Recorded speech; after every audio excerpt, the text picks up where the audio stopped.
एक बार एक साधु महाराज थे।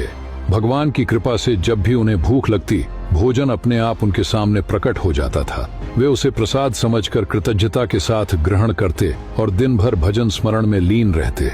एक दिन सुबह जब साधु महाराज जागे तो उन्होंने देखा कि आज उनके सामने कोई भोजन नहीं रखा था। उन्होंने सोचा शायद थोड़ी देर में भगवान भेज देंगे। वे इंतजार करते रहे। समय बीतता गया, भूख बढ़ती गई, लेकिन प्रसाद नहीं आया। आखिर उनका धैर्य टूट गया और वे भोजन की तलाश में निकल पड़े। रास्ते में वे एक गृहस्थ के घर पहुंचे। साधु ने विनम्रता से कहा, भैया जी, थोड़ा सा भोजन मिल जाए तो बड़ी कृपा होगी।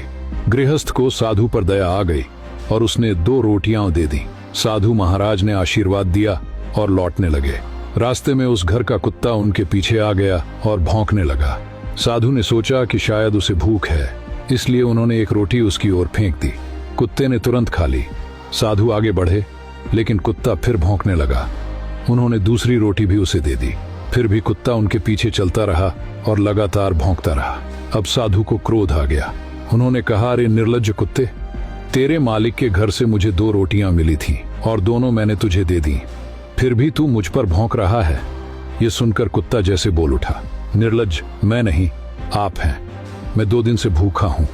मेरा मालिक हमेशा मुझे समय पर भोजन नहीं देता, फिर भी मैं उसका घर छोड़कर कहीं और नहीं जाता। और आप? भगवान ने केवल 1 दिन परीक्षा ली और आप तुरंत दूसरे के दरवाजे पहुंच गए।